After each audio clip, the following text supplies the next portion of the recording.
асрал хайрыг түгээх тусмал гэрэл чинь улам л агуу их цар хүрээтэй болоод тэлээд байдаг ийм учиртай байдаг байх нэ. За хэмбэр одоо тэр мэд гэрлийг цахилгаан гэрэл асах мэт төсөөлбөл энэ нь төөрөлдсөн бодол болох ба өөрөөс цацрах хоосон чанартай гэрлийг л сайн бясалгаарай.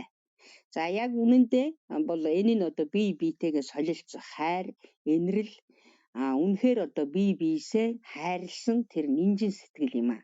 За жишээлбэл одоо хоёр найз бие биендээ одоо маш дотно бас биеэсээ одоо ингээд хайрладаг бол хэн нэгнийхээ талаар бодох, санах, дурсахтал одоо тэр найзтай ийм хайр, инэрлийн мэдрэмж ингээд төрж байдаг байх нэ. За яг л үн шиг одоо тэр гэрэл гэгээ гэдэг нь гадаад талын тэр дүрслэл төдий харин асрал хайр гэдэг нь бол тэр дотоод сэтгэлийн мэдрэмж нь байдаг байх нэ. За одоо яг тэрэн шиг ингээл хэрвээ та одоо хамгийн тэр хайртай найзыгаа бодохтол ийм аз жаргалтай мэдрэмж одоо төрдөгтэй адилхан бид нар одоо ингээ асар их гэрэл гэгээ ингээ цацарч байна. Тэгснээр одоо хамаг амьтанд энэ гэрэл одоо гэгээ хүрч байна гэж одоо бодож чадах юм бол бидэнд одоо сайн найзыгаа бодож байхад төрдөг тэр аз жаргалтай мэдрэмж бол төрдөг байх нэ. Тэгвэл энэ төрөөд байгаа тэр аз жаргал гэдэг одоо хаана байна вэ? Ядаж л одоо тэр агшинд өөртөө шунах сэтгэл бол маш одоо багассан байдаг. За зарим үед одоо нарны гэрэл мөсөн гадаргуу ийм царцуу юмн дээр одоо тусахад мөс баг зэрэгээ ингээд хайлж урсдаг. За асрал хайрын сэтгэл агуу их одоо тэлж томрох тусмаа л гэрэл гэгээч хүчтэй одоо агуу их болно. За энэ гэрэл гэгээ цацрах нь үнэхээр л одоо хайр, инэрлийн мөн чанар юм шүү. За энэ л бурхан бүгдийн агуу их хүч чадал юм аа. За бурханы хайр, инэрлийн хүчээр биед шунах, өөрт шунах сэтгэл нурж үгүй болж замхарнаа. Хэрвээ өөртөө шунах сэтгэл байхгүй болчих юм бол хамаг амьтад үнэхээр төгсгэгээрх болно. За үүнийг л датагада буюу бүх бурхтын хүч гэдэг байх нэ. За хамаг амьтан амин дэва бурханд одоо сойрхол талбайд их сүжиг төрүүлэх юм бол за энэний хүчээр одоо бурхтын тэр асар их нинжин сэтгэлийн хүчийг ч эрхшээгээд өөрийн болон бусдын ч тусыг одоо амар хэлбэрхэн бүтээх ийм чадвартай болдог байх нэ. За дараа нь одоо гэрлийн цацрал тэр хэрийн үсгэнд буцаад одоо шингэнэ. За гэрлийг өөрөөсөө цацруулан гэлбуулахдаа эхлээд дармакая буюу бурхтын номын лагшинд өргөж хамт нэгтгээд за түүнээсээ самбогакая буюу төгс жаргалангийн лагшин одоо ургадаг. За эдгээр нь бурхадын үүсгэлийн зэргийн төгсгөлд нь одоо ингэж бясалгадаг байх нэ. За энэ удаад наривчлан тайлбарлах цаг зав одоо муу байгаа болохоор амин дэва бурханы зургийг л одоо сайтар ажигл мөн дахин одоо сэтгэлдээ хараад л тэгэл тэр харсан дүрсээ сэтгэлдээ одоо хадгалаад бай. За энэ судрын 16 дугаар хуудсан дээр айлдах тэр жанрайсаг очирван бурхан болон бодисатва нарыг дүрслэх одоо бясалгах аргыг энд тайлбарлая. Ерөнхийдөө бидний энэ дэлхийд бурханы олон хувилгаад бодисатва нар дээд мэрэгэн багш нар одоо олон янзын дүрээр заларч байгаа. За бурхан багш заларч саатаж байх үесэд мөн одоо бурхан багш номын хүрдээ эргүүлээд дээдийн номыг айлтаж байх үестэйч мөн л одоо тоошгүй олон бурхтууд болон одоо бодисатва нар одоо лам хувргууд тэр бурханы одоо хөвгүн шадар 8 бодисатва жанрайсаг очирван гэх мэт одоо авралт бурхтууд бол бурхад одоо заларч байсан байна. За 16 дугаар хуудас судрын одоо 16 дугаар хуудасны төгсгөл эргэн тойронд нь бод сэтгэлтэнгүүд хувргийн чуулган хүрээлсэн гэж одоо айлдсан байдаг. За тэр үед үнэхээр одоо тоолшгүй олон бурхад бодисатва хувргийн чуулган бол бүтлээ гэдгийг одоо санаж бясалгах юм байна шүү. За умаа хум очирт 3 үсэгт тарина. За судагт айлдахдаа амин дива бурхны магнанаас нь хоолойноос нь зүрхний одоо тэр 3 оронд 3 үсэг тодрон гараад гэж одоо судагт гарч байгаа. За энэ юу гэсэн үг вэ гэвэл хамгийн урд нь 3 үсэг болох умаа хум тарины үсгүүд одоо бүх бурхтын 3 оронд оршноо.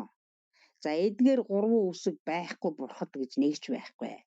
Нууц тарины ёсонд гадаад дотоод нууцын бэлэг чанар гэж бүх бурхтад байгаач одоо тэр бүх бурхад гэдэг юм үндсэндээ бүх бурхад бол нэг л юм. За түүний мөн чанар нь умаа хум гэсэн тэр 3 үсэгт л оршдог. За үүнд ч бас гадаад дотоод нууцгийнх учир шалтгаан байдаг. За гадна талын үзэгдлээс нь харах юм бол хязгааргүй олон бурхад байдаг. За дотоод мөн чанартай болохоор бүх бурхад асрал нэгүслэл гих нэг л сэтгэлд одоо бүгд оршдог.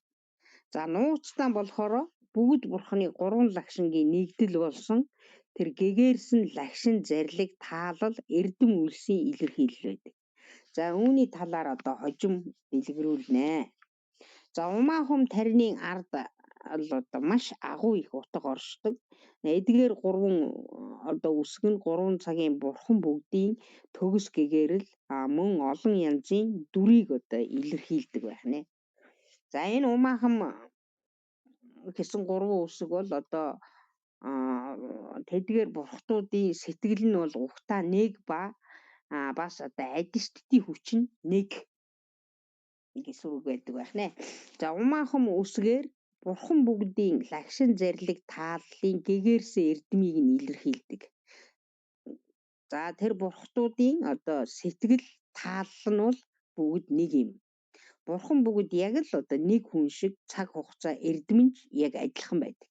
За их бэлэг бэлгүүний дотор асар уужим түгээмэл чанар байгаа ч гэсэн бүгд нэг. Мөн нэг л бурханы бэлэг бэлгүүнд таалалд бусад бурхтууд бүгдээрээ одоо бүрэн төгс багтдаг. За бурхан чанар сэтгэл болон бидний бурхан чанар бол бүгд ижилхэн. За ялгаа нь юунд юм байвал гэвэл бурхад нинжин сэтгэл хоосон чанарыг хослон оруулан амьтанд тусыг үтээдэг. Хамаг амьтны яг тэр мэт бүтгэн бурханыхаас ялгамжаатай байдаг. За бурханд бол өөртөө шунах сэтгэл эсвэл одоо хоёрт барих сэтгэл гэж тийм юм огт байхгүй. Бүх бурхтын таалланч одоо яг тэр мэт юм аа. За бодис садмаа нарын сэтгэл бурхтын сэтгэлтэй бол их ойрхон очсон ийм төвшөнтэй байдаг байх нэ. За хамаг амьтан болохоор өөр төвшний тийм өөртөө шунах сэтгэлтэй байдаг. Тэр мэт одоо нисванас сэтгэлийн бас өөр хэмжээсэнд бол оршдог байх нэ. Тиймээс зарим нь одоо ойр шадар зарим салангад тустаан гэх мэтээр оршдог юм байна. За түүнээс бол 6 зүйлийн амьтад өөр хоорондоо ялгаатай боловч бүгдийнх нь сэтгэл бол ямар ч ялгаагүй ижил байдаг байх нэ. За эдгээрийг бол сайтар ухаарад нэг л бурханд тахил өргөхөд бүх бурхтад бол тахил өргөсөнтэй яг адилхан ижил буйныг хураадаг. Нэг л бурханыг бүтээж бясалгахад бүх бурхтыг бүтээж бясалгахтай ялгаагүй ижилхэн байдаг байх нэ. За бурхтын тааллын үндэс ба бидний ам авсан одоо тангарах самая гэж юу вэ? За судрын 17 дугаар хуудсанд ингэж өгүүлжээ. За ами дива бурхан нүхэд сэлтээс тааллын үндэс дамжлагыг болгоогоод гэж айлдсан байна. За энэ хэсэгт юу гарч ийн гэхээр амин дива бурханы ван авшиг авах үеийн тангараг самаятай шууд холбоотой. Бид ван авшиг одоо хүртэх үед самая тангарагийг ч хамт авдаг.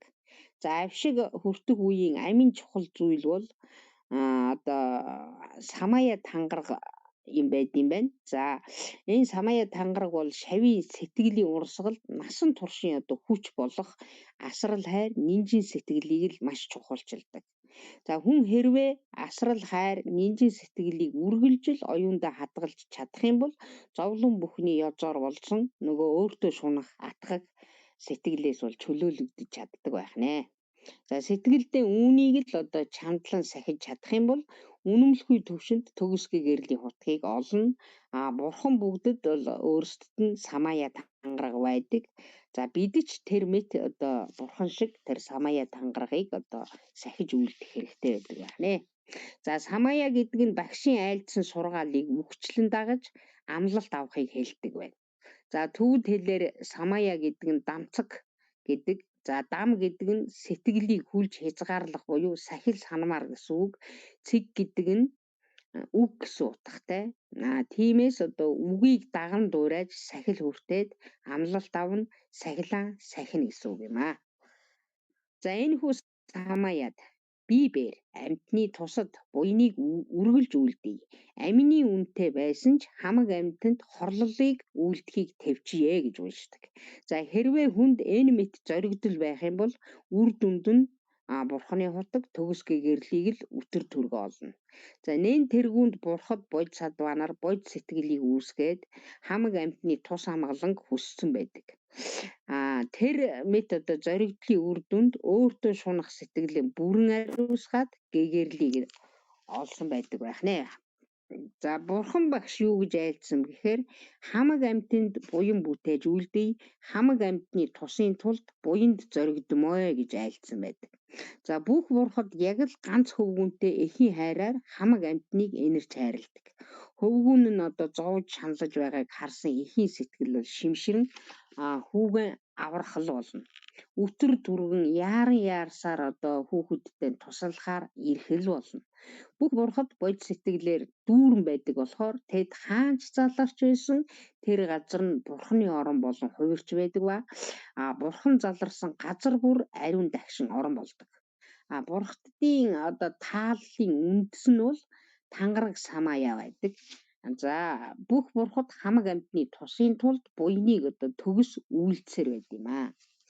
За энэ л тангараг самаягийн үр дүн зоригдлын хүчээр хамаг амьтан бид өөрсдөө бурханд сойрхол тавьж аврал одуулах юм бол бурхад одоо аврал одуулж байгаа тэр тэднийг бол сонсож болгоогоод ингээд самая тангарагаан санаад тэгээд заларч ирээд одоо тусалдаг учиртай байх нэ.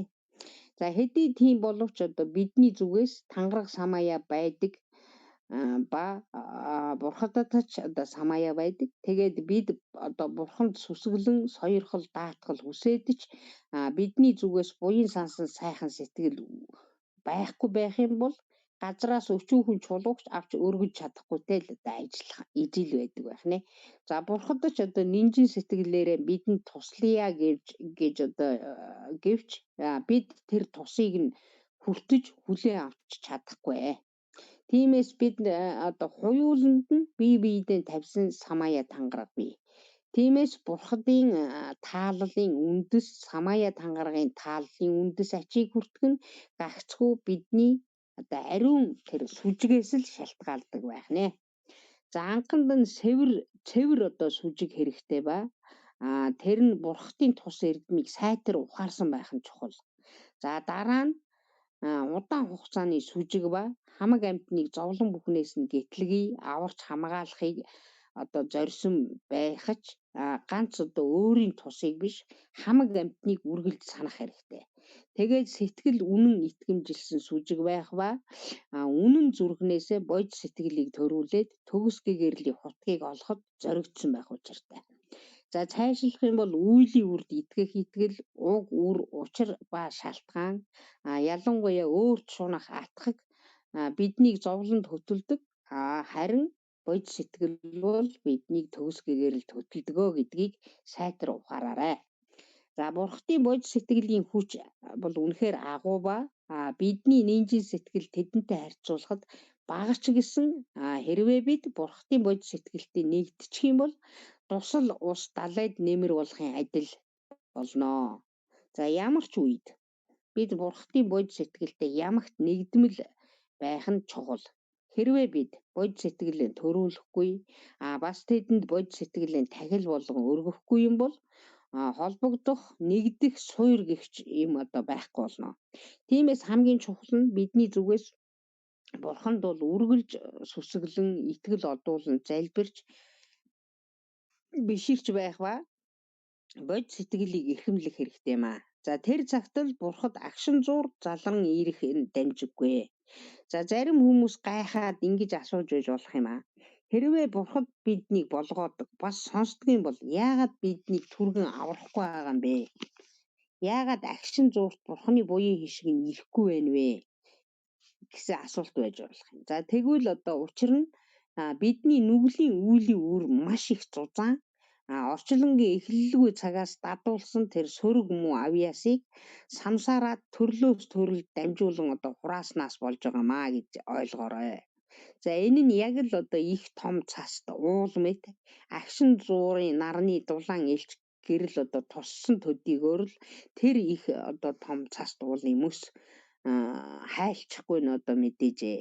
Ингээд аажимдаа алхамаар одоо хайлан хайлсаар бас нар дахин одоо дулаан элч гэрлээ одоо харамгүй хайрлал байх юм бол тэр их цас мөс гисээр одоо хайлан урсах учиртай. За тэрчлэн одоо бид алхамаар аажмаар гэм нүглэн ариусгаад л байх хэрэгтэй. Бурхныг төсөөлөн гадаад дүрсийг бясалгах нь гадаад самаяа харин бод сэтгэлийг үүсгэж дадуулах нь үнэн самаяа юм аа. Хэрвээ та одоо бод сэтгэлээ маш сайн үүсгэх юм бол сэтгэл тань жинхэнэ бурхан болно. За энэ мэт түүх цадиг урд одоо олон удаа гарсан байдгаас жишээж хэлэхэд Жовожи балдан Адиша богод бэр одоо бурхантай нүүр учирсан байдаг. Адиша богод дарэ их бурхантай нүүр учирч аман зарилгийг нь шууд сонсдог байлаа гэх мэт одоо түүх олон байдаг. Дараа нь бяцлаглалын эрхээр орон энд залраад элдэв цэцэг саран дэвсгэр дээр тангаргийн хот мандал энд хоёр үгүүгээр орслоо гэж айлддаг. За энэ бол маш тодорхой айлдсан ном юм аа.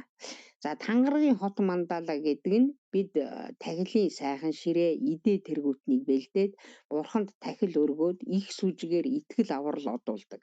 За энэ бол бурханд өргөж байгаа тахилын хот мандал юм аа. За ингэж сүжиглээд сэтгэлдээ бурханаа төсөөлөн бясалгаад бүтээж буй тахил өргөл шүтэн нь бидний бүтээсэн бодит самая мандала буюу тангаргийн хот мандал болно. За тунгалаг ухамсарын уг язгуур. За сударт юу гэж айлдсан бэ гэхээр хум өөрийн сэтгэлд хоосон чанар их амгалангийн орноос өөрийн өнгө төрхөөр өөрөө бүтсэн ами дэва бурхан нөхөд сэлт залрна гэж айлджээ. За тунгалаг ухамсарын угаас хэмээх нь сэтгэлийн байгаль язгуур чанарыг хэлж байгаамаа. За хэрвээ та үнэнхүү сэтгэлийнхээ байгаль язгуур чанарыг ухаарвал элдэв бодлоос эрх чөлөөтэй болсон яг л огторгүй мэт чанартай болохыг нь танина. За Милрева богод айлдахдаа хэрвээ огторгүй болон сэтгэлийн хооронд ялгаагүй болвоос энэ л төгс дармакая болно гэжээ.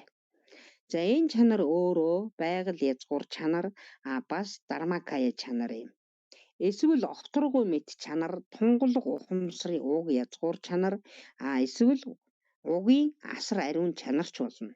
За энэ л тунгалаг асар ариун чанар өөрөө самсараа нирваныг бүрхээд түгээмэл орших чанар ба хэрв бид асар хайр нинжин сэтгэлийг төрүүлвэл ариун орон бүтээд цаашлаад бод сэтгэлээс бурханы ариун дагшин орнууд аяндаа бүтэх болно.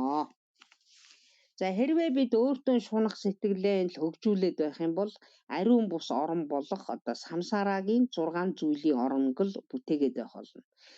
Бурхадын ариун дагшин орнууд нь бурхадын тааллаас цацрах тэр нинжин сэтгэлийн гэрэл гэгээ юм. За энэ орнууд нэгэн зэрэг нэгэн агшинд бүтдэг ба эсвэл нинжин сэтгэлийн сацралаас аяндаач бүтэж болно. За яг л одоо солонгийн гэрэл тунгалаг болортой нэгдэх мэт юм. За сударт эдүүгээ тангарах бэлгүүн ялгаа үгэ гэсэн нь бидний сэтгэлийн уг суурь анханасаа бурхан чанараас эхэлсэн гэсэн үг юм аа. За хэдийгээр ариун бурханы орны бурхад бодисатва нарын сэтгэлийн суурь эсвэл самсарагийн 6 зүйл амьтны сэтгэлийн суурь нь угтаа одоо яг ижил үүнд ямар нэгэн тийм онцгийн ялгаа бол байхгүй. Хэрвээ бид Энэ л одоо чанарыг ухаарчих ойлгочих юм бол бидний язгуур ухтаа нэг юм а. Бас сэтгэлийн суур чанарч нэг юм гэдгийг ухаарна. За энэ л төвшнээс хүн өөрийн байгаль язгуур сэтгэлийг ухаарах ба бурхад болон хамаг амьтад үргэлж хамт юм шүү гэдгийг одоо ойлгоно. Жишээ нь хоёр найзын нэг нь одоо Америкийн нэгдсэн улсад нөгөө нь Сингапурт байлаа гэж бодоход бас тэр хоёр асрал хайрын сэтгэлээ хуваалцлаа гэхэд бас тэр хоёр одоо бие нь хоёр өөр газар байгаа ч гэсэн бие биедээ хайртай л бол тэр сэтгэл нь бол үргэлж хамт ойр байх ба за утсаар ярихт л одоо үргэлж хамтдаа яг ойр байж байгаа мэт одоо мэдрэмж төрдөг. За хэдийгээр одоо махан бие нь холч гисэн сэтгэл нь бол ойр хамтдаа байж идэг. За гэвч нэг нь одоо байгаль язгуур сэтгэлээ таньсан нөгөө нь таниагүй байх юм бол тэр таниагүй хүн нь нөгөө хүнээ надаас хол байгаа шүү дээ гэж бодоод өөрийн биеэ л чухалчлан хар амиа л одоо бодно шүү дээ. Тэрчлэн хар амиа бодвол хоорондоо алслан холдох болно. Харин одоо нэг нь болохоор өөрийн сэтгэлээ бусдынхтай ижил гэж бодвол тэдний хооронд ямар ч зай байхгүй болно. Тэгэхээр ялгаа нь юундэ байна гэвэл байгаль язгуур сэтгэлээ ухаарсан эс ухаарсан гэсэн тийм л одоо ялгаа гарна.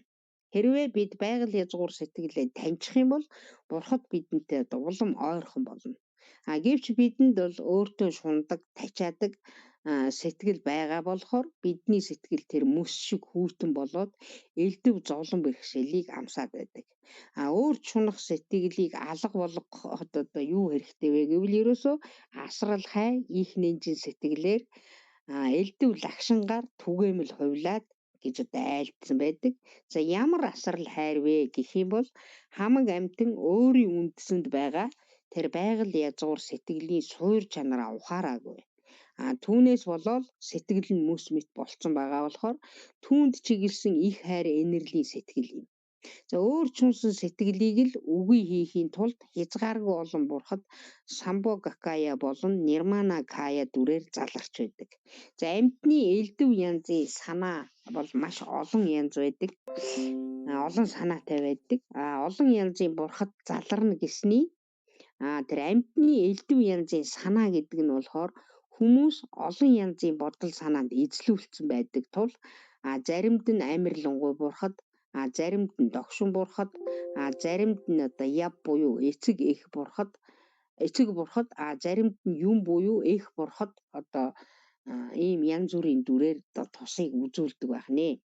За амьтны санаа одоо маш олон янз байдаг учраас тэдний санаа бодол таалалд нь одоо нийцээд ийм одоо янз янзын бурхад заларч байдаг учиртай байх нэ. За 3 дугаар хэсэг. Минийвхийлэн барих сэтгэл, буруу үзлийг барих сэтгэл, эндүүрэл бүхэн сарнин алга болох гэж. За судрын 29 дугаар хуудсанд минийвхийлэх сэтгэл, буруу үзэл, эндүүрсэн сэтгэлийг өөрийн газарт орхиод гэж одоо айлдсан байна. За үүнийг зарим хүмүүс сайн ойлгоогүй байдаг. За учир нь олон хүмүүс урд нь Махамутра, зогчин зэрэг номыг хүртэж байсан бол энэ шат номонд Махамутра болон зогчингийн гол утга оршино. За гадна үзэгдэх савын ертөнц шимийн амьтад одоо бүгд хэдий өргөн удамж гэсэн нэг л хүний бие болон сэтгэлд тэдгээр нь бүхэлдээ орших боломжтой юм а. За хүний бие болон сэтгэлд бүхэл бүтэн дэлхийн ертөнц хамаг амьтад бичил тийм жижиг хэсэг болоод одоо оршиж байдаг. За үүнийг учир шалтгааны ухаанаар сайн шинжилээд үзвэл гадаад биеийн бүтэц дотоод сэтгэлд бүхэлд нь одоо асар уужим дэлхийн ертөнц хамаг амьтад яг тэр чигээрээ оршин байгаа мэт одоо санагдана. Дахин одоо нягтлан шинжилээд л байх юм бол энэ бие болон сэтгэл өөрөө үнэн орших юм юу ч үгүй, мөн олдох юм ч гэж юу ч үгүйг мэдэж авах болно. Хэрвээ бид бүр сайн шинжилэх юм бол дараах хоёр зүйлийг олж болно. Үүнд хэмбэр өөрийгөө үнэн оршин буйг бас оршин буй чинь өөрөө юм байна. Гэвч үнэндээ бас оршдгүй юм байна гэдгийг олж мэднэ. За үүнийг ухаарчих юм бол минийх гэх сэтгэл, буруу үзэл, эндүүрсэн сэтгэл бүгд оргуу хоосон болно гэдгийг бас мэдэх нэ. За мөнгө болон тасархайд барих үзлээс зүхтах. За судрын 29-р хуудсанд би үгүй номын лагшин таалал үзэл бясалгал илт болсноор санаад хэмээн айлдсныг тайлбарлая. За хэрвээ бид сэтгэлийг дотогш нь харвал өөрөө гэж барих зүйл огт олдохгүй. Гагцхүү ухамсарл өөрөө хэмээхийг барьж болно. Хэрв та энэ мэт ухамсарын үнэн чанарыг ухаарвал тэр ухамсар чинь өөрөө хэмээхийг барина. За мөн тэр ухамсартай нь Бурхны Дармакая буюу номын лагшин мөн юм а. Хэдийгээр энэ нь хоосон чанартай ч гэсэн Дармакая оршдгүй гэж бол хэлж чадахгүй. За энэ үзэл биднийг тасархай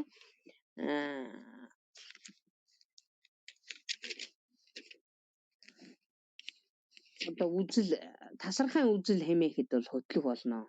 За зарим хүмүүс байгаль язгуур сэтгэл хэмээх нь оршдгүй гэж ойлгодог. Гэвч тэдгээр хүмүүс огт оргуу хоосныг бас атгаглан барьдаг. За хэдий тийм боловч эдгээрийг хүмүүс байхгүй гэж хэлж бас чадахгүй. Бас оршдгүй гэж хэлж чадахгүй. Тиймээс мөнх үзэл хэмээхийг үнэхээр оршдог гэж барих юм бол тэр мөнхөд барих үзлийн хязгаарт унах болно. За энэ мэт мөнхөд барих болон тасархайд барих үзэл хоёулаа юмсийн мөн чанарыг үнэхээр ухааруулж чадахгүй ба эдгээр нь буруу үзлүүд болд юм аа. За Дармакая буюу номын лагшингийн мөн чанар. За Бурхан багшийн сургаал үзлийн дагуу байгаль язгуур сэтгэл өөрөө оршдогч бас оршдгүй гэдгийг бид мэдэж авсан. За хэрв бид сэтгэлийн дотор талыг нэвт өнгийж харвал тэр сэтгэл хэмээх нь оршдог эсвэл оршдгүй чанартай. Жишээлбэл телевизийн нэвтрүүлэг элдв үзүүлбэрийг үзэхэд маш энгийндээ түүнийг үзүүлэх дөрвөлжин дэлгэц дүрсийг тусган ойлгогч гэх мэт олон зүйлийн эд түнд оршино. За тэрхүү тоног төхөөрөмж тусгагч эдгээр бүгд яг л маш энгийн ухамсар руугаа адил харин түүний цаана маш тунгалаг ухамсар түүний язороос бүхэл дүрс дуу өнгө гэх мэт бүгд урган гардаг. За Милрава бүгд үүнийг энгийн ухамсар мөн нарийн төвшөнд нэн ойртсон ухаан гэж айлдсан байдаг байна. Тэрхүү ухамсар үргэлж оршдог бас хайшаа ч явдаггүй яг л ирэх болон одохын чандад оршино. Бодлууд ирж буцаж байдаг боловч ухамсар тэдгээр бодлыг маш нарийн ажиглаж ухаарсаар байдаг. Тэр л ухамсар үргэлж тэндээ оршдог. Бас үргэлж байж байдаг. Хэрвээ та тэрхүү ухамсарт төвлөрвөл яг тэр агшиндаа өнгөрсөн цагийн бодлууд ор мөргөө алга болж ирээдүйн бодлууд хараахан ирээгүй байдаг. За яг л энэ орон зайг нэвт харвал бодлуудын дунд маш тунгалаг ухаан л оршино. Энэхүү бүхнийг мэдгч тунгалаг ухамсар сэтгэлд ямар нэгэн хурам мэдэл үгүй гэдгийг сайн мэднэ. Энэ л ухамсарыг та сайн мэдэх мөн таних хэрэгтэй. Бурхан багшийн төгс бэлгүүний зүрхэн сударт эдгээрийг үгээр илэрхийлэх аргагүй. Мөн бодлын цаад чандад хүрсэн бэлэг ухаан гэж айлдсан байдаг. За энэ л бүхнийг мэдгч тунгалаг ухамсар өөрөө юмсийн оршидгүй болон бодолгүй хоосон оршихуйг нэвт мэддэг. Яг л энэ ухамсарыг та үргэлж хадгалж хамгаалж байх хэрэгтэй. Мөн энэ ухамсарт үргэлж орших хэрэгтэй.